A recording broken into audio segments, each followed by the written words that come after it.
Thank you, Beth. Our next reader is Becky Mandelbaum. Woo! Some of you may know Becky because you know her, but some of you may also know Becky because she is a frequent open mic contributor and always a bright spot in the open mic and around campus. If you see her, she's pretty great. But I'm going to introduce her professionally now because this is her first professional featured reading. Becky Mandelbaum is an undergraduate at the University of Kansas, where she is majoring in English and creative writing. She has received several awards for her writing, including the 2002 Brosseau Creativity Award. When she isn't reading or writing, she enjoys hanging out downtown, catcalling at dogs, and rock climbing. Please join me in welcoming Becky Mandelbaum.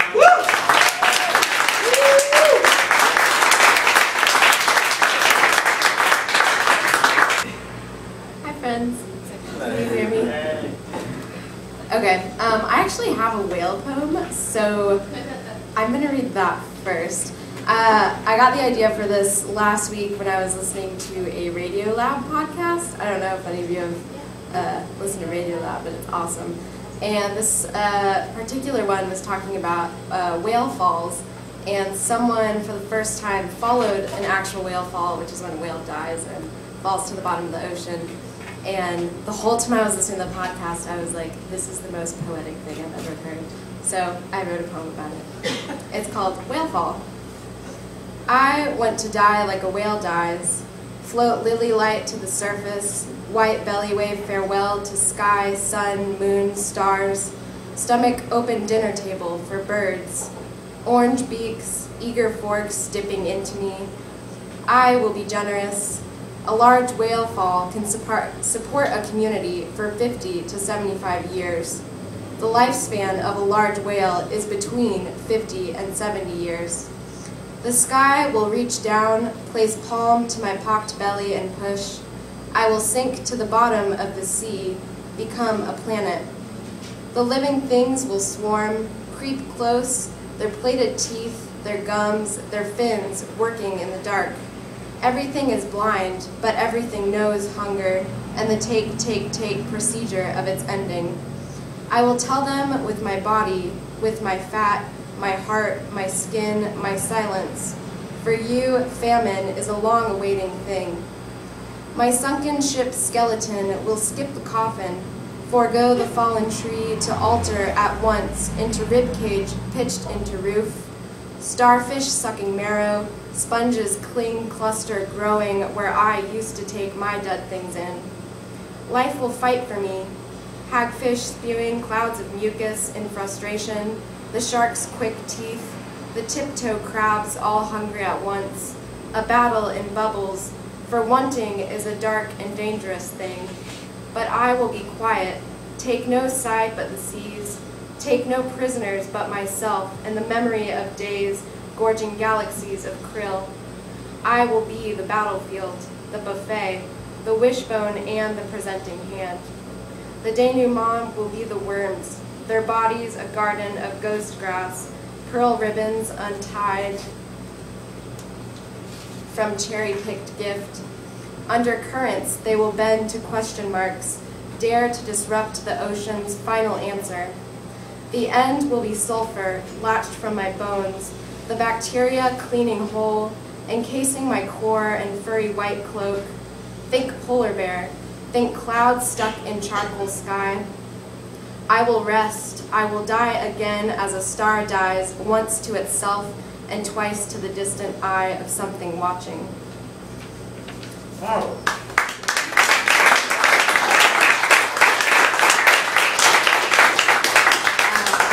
I realized I forgot to thank Megan, who is awesome, and I can't even list how many wonderful things she has done for not only me, but for other students. And so I think just my reading here is a testament to that, so thank you. Thanks, Taproom. I've enjoyed a lot of dance parties in this basement. So. This next poem is, I was in Israel this summer, and Israel is a very strange place. And one thing that I noticed is that everyone is very obsessed with remembering everything.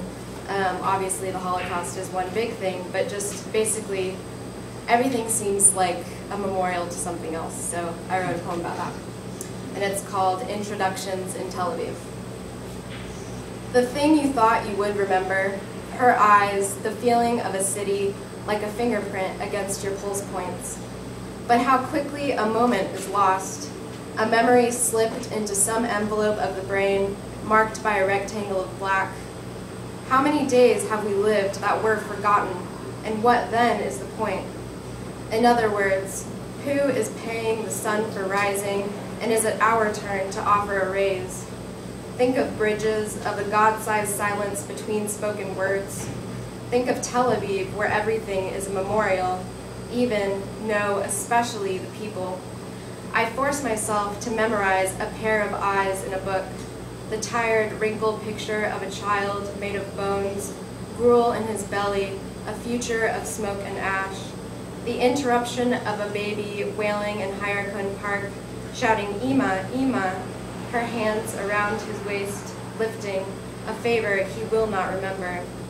The reality is loss, is making room, of reading one book to release a chapter of another, forcing days from our minds like the water from the swimmer's ear.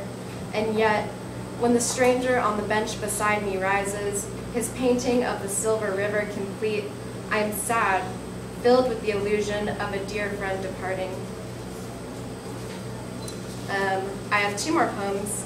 This last one is called The First. This is the first poem I've written about you. How new you were, and how quickly I lost you in the bedsheets. The way it happened, you were there, shiny and foreign, like an adult tooth grown in, and then suddenly you weren't. A smell of mold in the ceiling wafting down because it rained, like dominoes falling, you said. Is that asbestos, you said, a finger accusing the green and black tiles checkering the floor. I don't want to know, I said.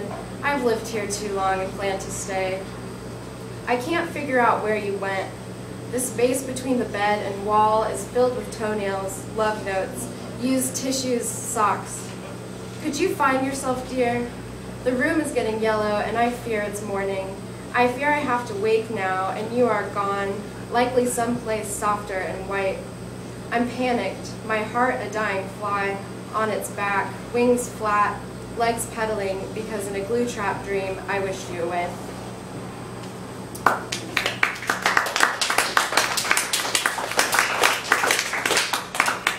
All my friends know about this last poem. So I usually read a funny poem. Here, a while ago, I read a poem that is now known as the Lonely Poem. And this is a part 2.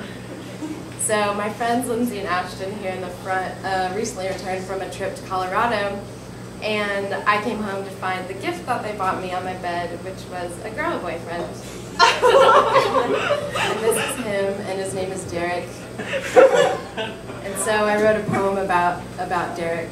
I don't know, can everyone see Derek? Derek? Okay. It's called The Lonely Poem, Part 2. Grow a boyfriend. My roommate asks, "Where's your boyfriend?" And so I direct her to the kitchen where Derek stands, kind of slouched over in a mason jar of water, growing. He is my little seed of love, planted in the jar where I used to collect my lonely tears.